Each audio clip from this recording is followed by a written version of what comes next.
There's nowhere on earth like Ibiza, and I say that to everyone that hasn't been before, because I DJ a lot in America and I DJ a lot in Australia and around the world outside of Europe. I think the closest place I found is Miami. Miami, I was going to say exactly the same thing. Learning how to mix on like belt drive turntables is so much harder than, you know, just learning on CDJs. If you can do that, you're a proper DJ. It's a whole different skill. Is there anywhere you haven't played here yet?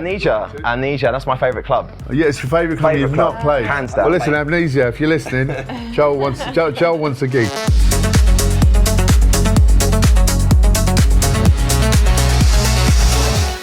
Welcome to the Ibiza Hall of Fame podcast with myself, Clara Griffin, and also Big Al. Sat with us today is a multi-platinum hitmaker and 5-time Brit Award nominee, ruling the daytime pool parties of Ibiza Rocks and O Beach. His energy defines modern house music.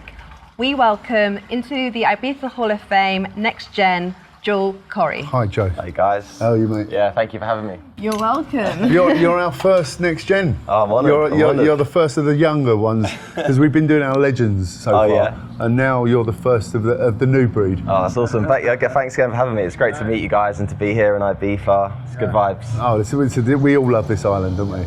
Yeah. I mean, one of the questions we may as well do it now. One of the questions we ask is the magic. Yeah, this is the Magic Island. Like, the first time I came to Ibiza, it was my 21st birthday, and I came with my older brother. He showed me the ropes, and I had the most life-changing experience coming to Ibiza that year, and I've been back every year since that 21st birthday. Well, I say you've been bitten by it, and I've been coming here for nearly 50 years, and I've been coming back. I missed 2 years. 1 year was the lockdown, and I was doing the late 80s, early 90s, and in 94, all the other promoters turned up. I had the island to myself up to that point. Wow. So Clockwork Orange and Cream and Manumission, they all turned up in 94. So I was a bit disillusioned, and I didn't come back in 95. I was a bit disillusioned by it, and I wished I did stay with it, but I didn't. And I did come back in 96, 97. I mean, they were the golden years, right? I mean, everyone always talks to me about the Ibiza in the 90s, and I kind of wish I'd experienced that. Well, the 90s were special because the music was new. Yeah. You know, this dance music has been going nearly 40 years now. And, you know, I never knew it was going to last this long, and I'm happy that it has. You've seen it from the beginning now, all the way to the present. Literally from the beginning. So much. And we started, and, you know, I was doing parties with jazz funk music and soul. Yeah. You know, the house didn't exist. You know, so we started doing parties from 1980. So we had that progression from late 87. Suddenly, acid house appeared, and that was the explosion. Yeah, right. That was where it all really kicked off. So yes, Sounds fun. I've seen the whole progression of the whole thing. It's pretty amazing. This industry we're in. Can I just ask you, Joel, when did you first discover music? When I discovered it, I mean, DJing wise, my older brother Sam, he had a pair of decks when we were growing up, so he was like my cool older brother, DJing in his bedroom, having his friends around MCing. Back then it was all garage music, that's where I started with garage music. So I kind of looked up to him, I was like, Mum, I want some decks too. So she was like, oh God, another DJ in the house. So I got some decks for Christmas, I must have been 13 years old or something. And just started on my garage vinyls, and that was my first introduction to DJing and really getting into music as a hobby. It was amazing back then because, as I said, I started on turntables, on vinyls, had my belt drive Newmarks. It's good practice to start that way. Oh yeah, I mean, learning how to mix on belt drive turntables is so much harder than just a proper DJ. CDJs. If you can do that, you're a proper DJ. You actually have to learn how to mix with your ears. Yeah. You really do. Well, you see them; they concentrate with it. You know, they're listening to the beats to match them up, aren't they? Yeah, it was a whole different skill. Yeah. But then also that era of on the weekends going to the record shop to find one vinyl. We talk about that quite often. A vinyl was £7 to £10 per vinyl, you know, and I was using my pocket money to get the vinyls, so you'd really have to go crate digging because I'd only be able to afford one a week and add that to my collection, and it was part of the whole experience though. It was a great way to and going into the record shop with other DJs there as well. A little community. They'd be like, oh, you know, the guy that ran it. Because I used to go to Scream Records in Southgate, UDM in Enfield, because I'm from Barnet, so North London. So I remember going to Scream in Southgate, you know, the guy running it would be like, yeah, he's back again, and my mate with me, and he's like, I've got these new white labels for you, and it was just fun. It was literally look forward to doing it every weekend. We talk about that quite a lot because the early days, the DJs didn't want, if they found a track on a white label, they didn't want anyone else to know what it was. So everyone's always trying to look in the DJ box, all the other DJs, and they have nothing on there. Just like a little just a sign or a little mark or something. Yeah. So it was quite, we talk about that quite a lot with the early DJs. Such a different time now, because now you can just go online and download endless amounts of music, stick it on your USB, but back then you really had to like go in and select a track that you loved and spend your money on that. It was different. Your pocket money. Literally pocket money, my lunch money that I just save up, you know, during the week to pay for that, yeah. I mean, Nicky Holloway we did recently, and he famously said, they all sort of looked up to Alfredo, the late great Alfredo. Yeah. And he's basically said, we just nicked his record box. We basically nicked every record he played and brought it back to London with us. Because that Balearic met the house scene and it hit head on. So it exploded, you know. So it was fun times back then. And then from your discovering music and your DJing earlier on with the garage scene, how did Ibiza come about? Yeah, I mean, so I was a real garage head, a bit of drum and bass, a bit of grime, because grime had really started to come into the scene, and that's what I was playing in my sets. That's what I kind of was really into during my teenage years. And then I started DJing a lot of parties and had to kind of broaden my music to like play to a dance floor. You know, when I was a teenager, I used to have a mobile disco company. So I used to play to like a full range of parties from, you know, school discos to bar mitzvahs to mum's 40ths, whatever it was. So I had to, you know, broaden my collection. That was your apprenticeship? Yeah, it was. That's how I learned the ropes. I learned the ropes literally DJing at things like weddings and stuff. But, you know, that was a good way to learn because you had to keep a dance floor busy. And they weren't going to that event to dance, really. It was your job to make them dance. And you're there from the beginning to the end, you know, and that was a great way for me to learn how to DJ and play different genres of music and build my music collection. And then I went to Ibiza, like I said, for my 21st birthday. And I think that's when I really like fell in love with house music and tech house and techno. When I went and saw those DJs playing in those big clubs, and I was like, oh, this is a bit of me now. I remember going to Sankey's, you know, when Sankey's was open. Yeah, the little club in Ibiza town. Yeah, and Aviva Warriors was on a Sunday, and like I remember coming back after going to one of those Sundays and just being like, nah, this is what I love. You knew, didn't you? I just knew it just clicked. You know, so I really think Ibiza was kind of the turning point to really get me into house music. Yeah. From the garage into the house. Yeah. That was the progression for me. And there was kind of a bridging gap as well where I was doing the EDM because there was a point where EDM was huge. It was huge. I mean, Swedish House Mafia. It wasn't my favourite era, I must say, because it was a bit too poppy for me.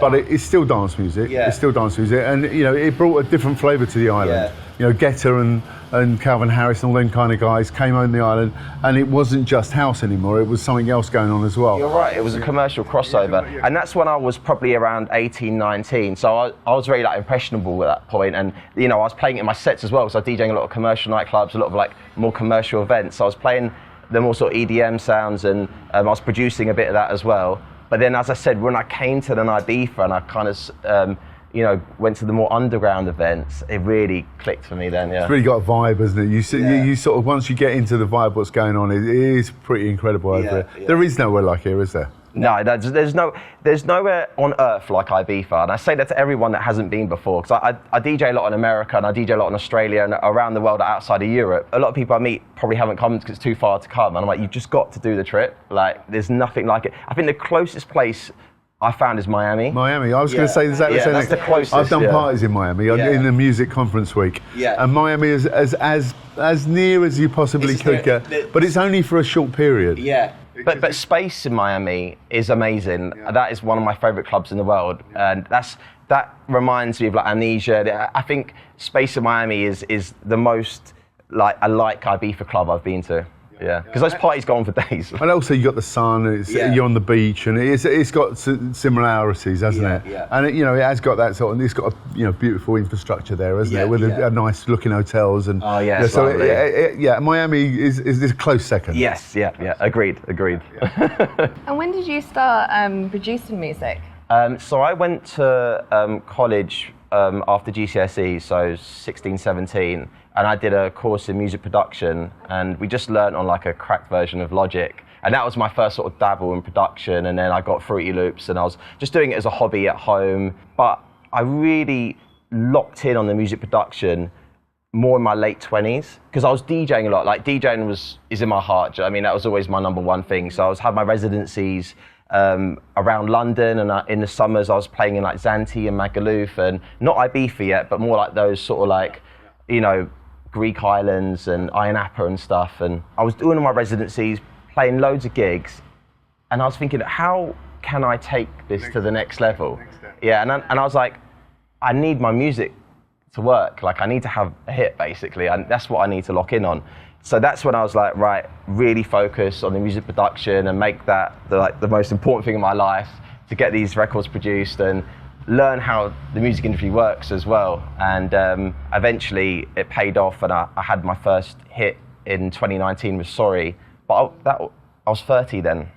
So it was like a long sort of period of time of kind of working it out. I mean, these things some things they do happen overnight, but something like this that you got to work towards, you've got to get better at doing that job, haven't you? Yeah. And it is, it's still, even though you love it, it's your passion, it's still a job. You still got to sit there and do the work, haven't you? I had to figure it out, man. And also, I'm actually so glad that I got that first hit when I was 30, because I think I was really ready for it and prepared mentally. I think if that happened... And mature enough, probably, as well. And I was grounded, you know, because I'd done over a decade of like club DJing, residencies, and I wanted it so badly. I'd wake up every morning just like obsessed with the idea of, I've got to make this happen. So by the time it happened, I'm not going to lie to you, I was desperate. I wanted it so badly, I can't even explain to you. And when that hit, it was like my life changed, and it was everything I ever dreamed of. And now, you know, that was a wonderful feeling. That was 6 years ago. And since then, I've been on this like roller coaster, touring the world, having more hits, living my absolute dream. But I think that period before of like wanting it so badly and getting a lot of knockbacks and setbacks until it finally happened was a great thing for me. It makes it even sweeter when you finally... I think that's what I say, if I had it when I was like 18, 20, I don't think I would have appreciated it as much as I do now. Yeah, that point of wanting something and then finally getting it is a wonderful thing. Oh man, yeah. No, I get it completely. So we ask a few set questions on this podcast. Yeah. You're a DJ. Who's your favourite DJ? Or DJs? Yeah, it changes. I'm gonna say a couple. So I'm gonna say Joseph Capriati. I've travelled the world to see Joseph play, and I'm actually going to Off Sonar to see him play in Barcelona on the weekend. I just love the way he builds journeys on the dance floor, and I've had some of the best nights of my life and made the best memories on the dance floor in front of him. So yeah, Joseph is probably my number one. I'd have to say Michael Bibby too. I just think he's so inspiring for what he went through, and I love his sound, I love the Solid Grooves brand, and I've been a fan for so many years, and I just think he's so inspirational. And I saw his first set back at DC10 when he came back from being unwell, and I'll never forget that. Like, it's just unbelievable, yeah. You just mentioned something there to me about the taking someone on a journey. Yeah. And we talk about this as well, where a lot of the short sets, like an hour set or an hour and a half set, you can't do that job, can you? No, you can't, and I always push to play longer. Sometimes you can't, especially at festivals when it's just an hour slot, but I much prefer playing at least 3 hours, because it really gives you the chance to build a journey on the dance floor, and especially for me as well, because people expect me just to like play my hit records, right, that they know from the radio. You stick them in, but it's a part of your set, isn't it? It's part of my set, and I can offer so much more than that, and when I get a longer set, I can do what I want to do. And then always people come away from my sets and go like, I didn't expect Joel to do that. And I love that feeling. And when you've only got like an hour set, you're a bit more restricted. I can't really have that sort of impact of it. Yeah, another quote that Nicky Holloway said recently, it's all killer, no thriller. All killer, no thriller. That's it. I mean, like when you do those main stage festival sets, especially like on those big stages, you got to think every DJ that's before you and after you is just going trying to like make their mark. So you have to just bring energy, and unfortunately those sets do become just like banger after banger after banger. It's not like a nice up and down flowy journey normally. Yeah. You prefer the journey though? 100%, yeah. I prefer, small sweaty nightclub, extended set, just people there raving for the music. That's what it's all about. Yeah, no, that sounds good to me. But the big festival stages are great as well because you put on more of a show. It's a different animal, you bring isn't production. It's almost like a showcase of you and your music and your brand, and it's great to do both. But if you ask me what I prefer, put me in that dungeon. Brilliant. The other thing I would like to ask as well, which is very hard for people that work in the music industry and also those that DJ, is tracks. What kind of anthems in Ibiza or tracks over the years have really stood out for you? Okay, easy one. The first time I came to Ibiza, I went to We Love Space on a Sunday. Yeah, great day. And it was my first proper Ibiza experience, right? And right at the end of the night, they dropped Armand van Helden, You Don't Even Know Me. And oh my God, like, it's just in my mind anchored, that moment on the dance floor in space, that tune going off, looking around the room, sun had come up, everyone was like singing it, and I just went, what is this? This is like the most euphoric feeling in the world. And I've always had like a real attachment to that song since that moment. Music does take you back to certain times, doesn't it? You know, it has a place in your heart, doesn't it? Yeah. Well, you remember that night and that tune was playing, and it's a nice thing, isn't it? Yeah, that was it, man. It was, amazing. It gives me goosebumps thinking about it. Yeah. Another one has to be Robert Miles' Children. I love that track. Just magical. It's a beautiful piece of music, exactly. Isn't it? That's like, what it is. The melodies and the feeling it gives you. It's got the emotion in it as well. Sadly, we lost him.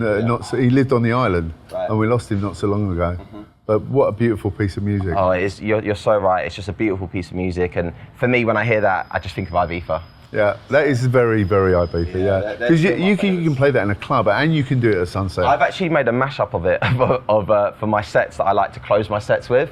It has the vocals of one of my tracks, Sorry, like really down pitch. It's like a really nice mashup though, but I always kind of play that at the end of my sets as a little nod because I love it. No, listen, I'm happy you chose that track because it is a beautiful piece of music.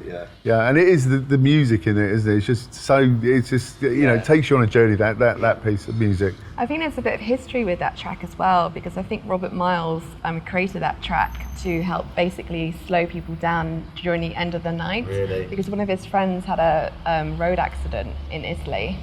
From the story of it, I didn't know about it. It is a great set closer for me, because just after like a really like powerful set or a long journey set, just to have that moment where, you know, it's almost like a break and just the beautiful melodies come and everyone looks around, it's just like, No, it is one of those all-time top tunes, without a doubt. And it's nice that you've done your own mashup.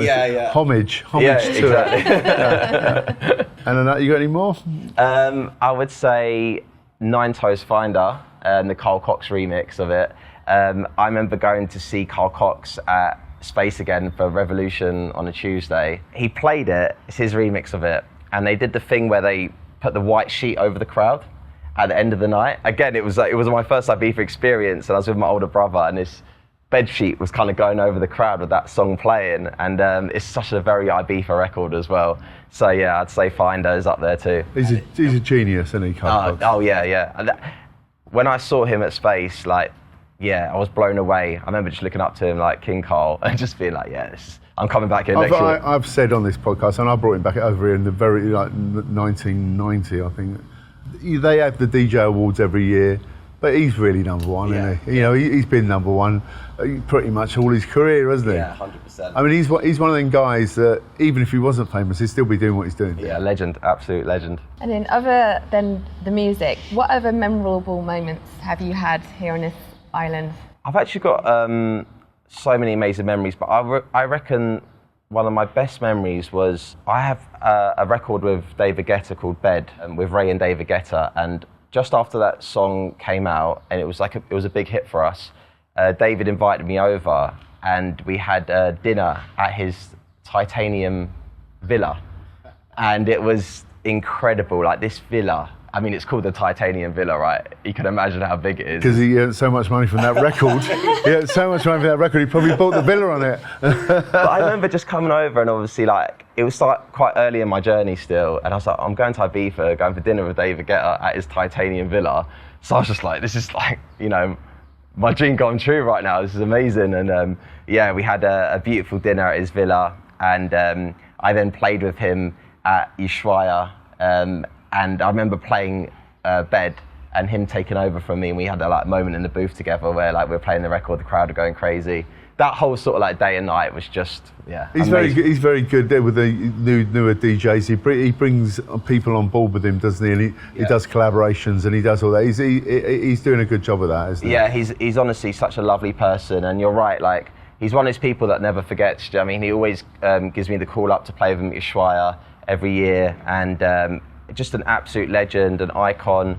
And yeah, you're so right about him always staying fresh as well. So he's clever because he kind of sees what's trending. Well, he wants you, a bit of you to rub off on him as well. And it's a little bit of both, isn't it? It's sort of, you know. And I think that's amazing though. Like that's just great. And he's so passionate about music as well. I've got to say that about him. Is even after all the hits he's had, like years and years and years, we're still sitting at the dinner table, and he's like, Joel, I got this new record. It's gonna be the biggest hit. I'm like, David, I swear you've got like 1,000 hits. Like, but he's so excited about the next record. So that passion burning, like, is amazing. It's always the next thing. Yeah. I mean, if you're a promoter, you're a DJ. It's always there's always something else you could do. Isn't there? I can imagine though, some people though, maybe after a few years, you know, they kind of got what they wanted, and the passion might die a little bit, or you know, they've kind of had enough. No, that's not true. Yeah. Do you know why it's not true? Because you've got Cole Cox, who's 60 odd years old. Yeah. You've got Paul Oakenfold, who's 60 odd years old. They're still loving every minute of it. You know, they're not going to hang their boots up. And that's why they've had so much longevity, because they're still so passionate about it. Passionate about the music. Yeah. And, you know, you don't even lose that. Nah. You might get older. It doesn't mean you lose any more passion. Mm-hmm. You know, they will just keep going. Yeah. And, you know, their passion is music, and that's what they're going to do for the rest of their lives. Yeah. Yeah. You know, if they're doing it to thousands of people or to themselves, then they're going to carry on doing what they do. That's the core of it, is that passion for the music, passion for DJing, and that's doesn't matter. They just keep going forever. Well, I will go into a drop. I love this scene. I love this. You know, I don't go to clubs as much as I used to. I prefer the daytime stuff. It's a bit nicer, and it works. You know, you go to bed a bit earlier. Yeah. But you know, I'm an old fella now, but I still love this scene, and I certainly love the music. You know, I'm not stuck in the past. I don't always. I mean, I like asking you guys about your favourite tracks from the past. I still quite like hearing new music. You know, that's what, you know, that's always drove me when I was booking DJs. It was listening to what they're playing and all that stuff. So it always interested me. I've never been a DJ, but I've always been interested in what they're doing, and I always worked out if they were any good. I was pretty good at that. So talking about your music, let's talk about your music. You've had quite a few hits now, haven't you? Yeah, I've had a few. Like I said, the first one was 2019 with Sorry. That was actually a cover of a garage record called I'm Sorry. I used to love, because I'm like a millennial, so I grew up with like garage music. So as soon as I heard yours, I was like, oh my god, it was one of my favourite garage tracks. The original was one of those first vinyls that I brought. That's anyway. So I used to love that record. It was like, you know. So when I covered it, it was like go back to my roots, and it's so nice actually that I reconnected with the original artists as well, and they really supported the record, and the whole thing was just so special for all those reasons. And then since then, it's been amazing, man. Head and Heart. I mean, I mean, you know that one, then. Listen, if you like that one, then I'm happy. Listen. You know, I don't know the name of every track, but I know what I like. And I wasn't completely aware of you because you're the next gen. You're the new lot. You know, I'm from a different era. Yeah. But I'm still listening. Yeah. And I said, oh, that's him, is it? Yeah. So yes, I get I'm actually really happy, man. I actually really appreciate that. Thank you, man. Yeah. That record was the number one. And so when Dave said about you being on for the next gen, I said send me his hits or whatever he's done. Yeah. And I was shocked because when I put it on, I went, oh, I know that track. Yeah, I know that. And then, oh, yeah, I know that track. Yeah. So, yes. Yeah. Good job. Oh, thank you so much. No, I appreciate that. It's a lot coming from you as well. So thank you. But yeah, Head and Heart in particular. I mean, I did that with MNEK during lockdown. Yeah, I mean, that record changed my life because it was a global hit record. Whereas before there were. Well, if it takes off in America, it's really important, isn't it? And I toured the world off the back of that record after COVID. But it was mad because when it came out, I couldn't tour. So I had this, like, the biggest dance record in the world, but I couldn't play anywhere. So. What you don't realise, maybe you do realise, is every single one of these hits, they're there for the rest of your life. You know, and I've got friends that had great tracks. A good friend of mine, Richie Malone, Move Your Body expansion. I mean, that's re-released 5 different times, you know. I've got about 6 versions of that tune. Well, there you go. There you go. So, I mean, it's your legacy now. Yeah. And do you know what though? Actually, when people talk about like that track, I'm actually happy that I didn't tour when that came out, because I had to stay still and focus on the next one and making the next one, and I kind of was then prepared for what was. I think if I'd gone on tour in the world, I don't think I would have maybe got the follow-up or the follow-up after that, because I would have just been on this mad world tour. Well, that's the hardest thing. The follow-up's always been the hardest thing. Someone can come up with a great track, it's the second track, and you've done a good job. Thank you, man. Thank you. When everything kind of blew up, what kind of experiences did you have? You said you toured around America, and then more doors open for you in Ibiza? So I got my residency at Ibiza Rocks, and I was actually a resident there for 4 years. It started in the sort of pandemic era, and then terrible time to start, but it's still a start. Oh mate, I was DJing to people sitting down, like it was it was a tough crowd. But then once things opened up, we did a Wednesday there. It was great. I did it for a few years, and now I'm at O Beach doing it once a month, which has been. We had the party last night, which has been really fun, and I play at Ushuaia quite a lot. I've supported David there and supported Martin Garrix, and doing a few Wednesdays for their Tomorrowland event as well. So playing at Ushuaia is amazing. I've played at Pasha a few times. So yeah, it definitely. Is there anywhere you haven't played here yet, or somewhere you'd like to? Amnesia, that's my favourite club. Yeah, it's your favourite club you've not played. Hands down. Well, listen, Amnesia, if you're listening, Joel wants a gig. That is hands down my favourite club in the world. Easy, yeah. It's for 50 years this year. Yeah. Do you know what? I didn't go to the opening party, but I saw the videos and I was having the worst FOMO of my life. I had to put my phone down. Really? Yeah, it was actually Joseph Capriati. He was playing back-to-back with Josh Baker to close it. And all the videos are coming off of my Instagram. I was just like, I can't watch this anymore. I was having the worst FOMO. Well, listen, I'm sure that dream will come true. It's another one that you will tick off the list. Fingers crossed. Yeah. Anywhere else on the island? I love DC10. That's more underground, isn't it? Yeah, and actually, do you know what? My favourite club that's closed now was Sankey's in Ibiza. Like I said, I used to go to Viva Warriors on a Sunday religiously. Dark and sweaty. Oh God, the sound system in there, like the red lighting across the top roof. Yeah, I've had some of the best nights of my life at Sankey's Ibiza, and that's when I was sort of in my early 20s, when raving was a new thing to me, and my boys were all coming out and we were quite new to the raving scene, and what was going on, and we were just having the best time of our lives. And yeah, Sankey's and Old Space, obviously it's shut now, but when Space was open. The terrace of Space is legendary, yeah, isn't it? Legendary, man. I used to obviously go and see Carl Coxer on a Tuesday, and yeah, Space and Sankey's, and because they're like walking distance from each other. They are, yeah. Could have do both in the same night. You can. Well, now you've got Ushuaia there as well. Yeah. Have you done Ushuaia? Yeah, so I play Ushuaia quite often. I support David there quite often, and it's an amazing venue to play like daytime party as well. The production is insane. And it's I love doing my sets. I think I've got like 5 or 6 there this summer. So nice. Yeah, nice. Very grateful to be doing that.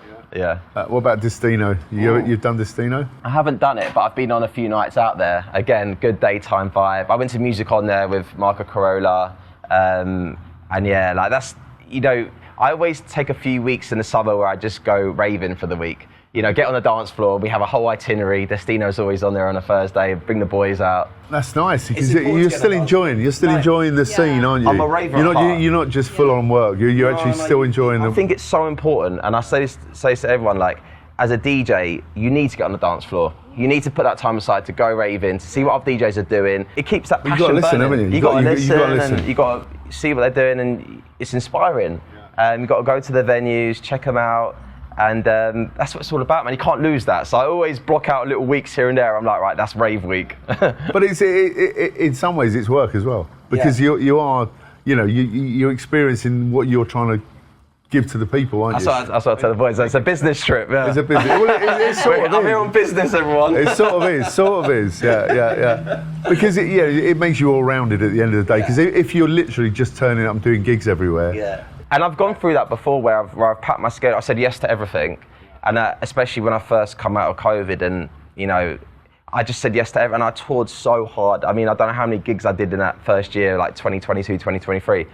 but it was close to burnout at the end of it. And I was like, you know what, I need to balance this better. Yeah, I was going to ask, did you have any burnouts? I feel like I'm built for the touring. Like, I don't think you could do as many gigs as I do a year without actually being like wired differently to do it. So, you know, I have my routines. It's important I stay on top of my health and fitness, and you know, I don't party too much on the road.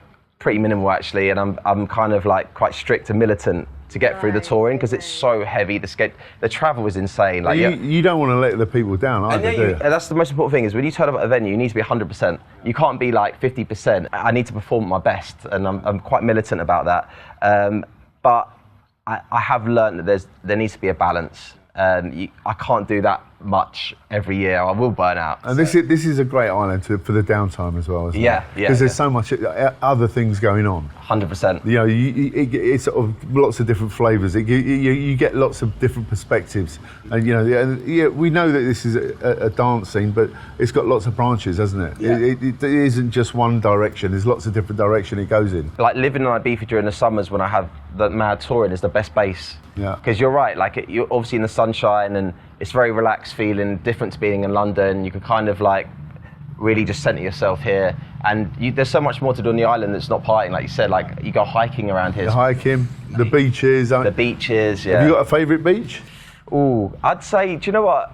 I love going up to Callalunga actually. Yeah. We were there recently with a conference. Oh yeah, that's right. The music conference. At the hotel was yeah. So that's my mum's favourite place to go on holiday. So I always book a little family holiday. We stay at the Hyde actually, and yeah, I love the beach there. It's beautiful. But there's so many beaches. I can't remember all the names of them, but I went on a little beach tour. I rented a car a few weeks ago and went around a few of them. And up the north, there's some beauties. I might do that actually, because years ago I did a thing with Clubbervision. I don't know if you ever remember that programme. It was on late at night. Clubbervision. No. Okay, so Clubbervision, a friend of mine, Russell, he did this thing where he just went to all the clubs and interviewed the DJs and all that. It was a club thing. Anyway, so over here, Lisa Nash and myself got in my Jeep, and I just did a tourist thing. I took everyone. I went to Pikes, I went to Amnesia, I went to Pacha, just in the car telling people. It was like a tourist thing. It's like, we're going to repeat it. We're going to repeat it, and I might do the same for the beaches actually. Yeah, that's a great idea. Because it's telling the people that haven't been here. And I think people like would love that. So when they come here, they can be like, right, I saw this, you know, on your tour. I saw this beach. We just put that on the list and tick it off. Because people hear about the beaches, but I don't think they know the specific names of them and where they are. Yeah, and I mean, listen, there's different horses for courses as well. Yeah. There's expensive beach clubs, but there's also not lovely little coves and with no beach club and that sort of thing. And there's places with like little fish shacks on the beach which are fantastic. Yeah. You know, there's so much going on this. I want to come on a tour. Yeah. I'm your first customer. So yeah, that's another little spin-off of. Well, you know, we do like a touristy thing where we take everyone around everywhere, and I think that'll work quite nice. Nice, yeah. So food, the other thing, this island offers fabulous food. Yeah. I mean, favourite restaurant? I'm going to say Wild Asparagus in Callalunga. Someone else has said that, so it must be good to more than one person. First of all, the view is like the best sunset view, and the food, oh my god, yeah. Like you have the book in advance though, so if anyone's watching, make sure all the good ones you do. Yeah, you have the book in advance because there's a bit of a waiting list there, and when you book, they kind of like know you're coming and make sure the kitchen's ready for your. It's like they take so much care over it, and the food's amazing, view's amazing. So yeah, Wild Asparagus for sure. Wild Asparagus. I've never been. I will try it. I've never been there. Yeah, give it a go. Yeah. Callalunga's. You know, I stay all over the island. You know, when I come over here. And that's one that I've never actually stayed in. The only time we were near Callalunga, we were in Jesus when we did the conference. What's your favourite restaurant? Because I need somewhere to eat tonight. Well, listen, I'll give you two or three. So I love the view of Esvedra, so I love Espadado. Mm-hmm. Have you been to Espadado? No. So literally, it's Spanish food, it's fish. It's you ask the waiter. Typically, older Spanish waiters, what's good. They tell you, they give you good advice. Yeah. You know, they literally do the cafe coletta in front of you, all that kind of stuff. Yeah. You know, the food's fantastic and the view is even better. Oh yeah, that view. So that's one. Espadado. I've always liked Escavalet El Chiringuito. I mean, even before Jonathan had it. Do you know the one I'm talking about? No. Okay, so listen, if you want to go and eat, you go and eat there. Yeah. Because the food is magnificent, and so you go to Salinas, the road to Salinas with the salt flats. Yeah. So instead of turning off to go to Salinas, you just keep going straight, and that's called Escavalat. I might take my mum there tonight then. So Escavalat, I'm not joking, the food is fabulous. Okay. And the setting, it's right on the beach, it's a beach club, but the food is magnificent. Cool. All right. Thanks for the tips. Yeah, I'll take mum tonight. You won't be disappointed. Okay, good. They do the fresh oysters. Yeah. They do all sorts. I'll tell her you sent us. Just ask for Jonathan. Yeah. He owns that restaurant. Yeah. Cool. Yeah. No, that is a particularly good one. And on this island, who have been your biggest influences? Biggest influence. Okay, so I've got to say David Guetta for number one, because he gave me my first gigs at Ushuaia. He invited me over to have dinner with him, and really brought me into like his circle and stuff. So, and he's supported me for so many years since. So David Guetta number one for sure. I'm gonna say Carl Cox, because that first raving experience, going to Space, seeing him on a Tuesday at Space, it was so inspiring to me and really got me hooked on Ibiza. So King Carl, and I'm going to say Steve Lawler actually, because of... We're doing him this week. Oh yeah. Going back to when I used to go to Sankey's. Is it the When he did yeah, but I used to see him at Sankey's because he brought his event there, the Viva Warriors event, on a Sunday, and that was my favourite night in Ibiza. Okay. And I used to book my holidays with my boys. Knowing that... So it started on the Sunday, because the first night's always the best night. First night, big night, yeah. The first night's the big night, yeah. So we always made sure we came on a Sunday, so we went and saw Steve Lawler at Viva Warriors at Sankey's on the first night. And for that reason, I have to say Steve. People don't realise, if you've not been here, the first night, you're so excited, aren't you? You're so excited, you're fresh, and everything hits you a bit harder. The next day you're so But the first night is a big night, isn't it? Yeah. It doesn't matter if you come in here for a week or one day. The first night's always the first night. When you plan your itinerary, you've got to be like, make sure the day you land, you've got a big one on the first big one on the first Well, night. it's the excitement and the magic of this island does that to you. You sort of, right, we're here, let's go for it, We used to land straight to Jet Apartments, and those are the days, man. We had so many good times. Straight to Jet Apartments, get ready, straight to Sankey's. No, listen, listen, you sound like you're having the time of your life, mate, which is it's a nice thing. Thank you, man. I appreciate that. Yeah, and I am. I love Ibiza. Love being here, and I'm excited for the future. I mean, there's so many amazing. Anything particularly planned for the future? You got anything exciting that you go? Well, I've got this on the. Do you know what? I'm excited for the rest of this summer, first of all, because obviously with the new residency at O Beach, it's been so fun. We've had 2 parties so far. The opening party in May was great, and we played the second one last night. And it just feels like we're going to build something nice for the summer that could end up being like a nice long-term day party for me. Because I'm a bit like you, I do love the day parties. They're two different animals, aren't they? The day party and the night time party. They are two different things. And it's nice as well, because when I do the O Beach set, the sun sets during my set. So when I play around 8, 9 o'clock. And you've got a sunset right there, right? It is a sunset. It's right there. And then the crowd, they're just all vibing. Everyone's just, having fun at that venue. So it's just really good vibes all the time. And I've got a load of bookings at Ushuaia coming up as well. So I'm excited for this summer, yeah. Fabulous. Yeah, and we'll see what the future brings. There's plenty, I'm sure, in your future, young man. So the whole reason for us being here today, Joel, is to induct you into our Ibiza Hall of Fame Next Gen, as you're the first of our Next Gen. Oh, thank you very much. Thank you, young man. Oh, I'm honoured, thank you, yeah. Cheers, thank you so much. You're welcome, it's great meeting you. Wow. How cool is that? So that's all we have time for at the Ibiza Hall of Fame Next Gen. Remember to like, subscribe, and to follow us on all of our platforms. See you soon.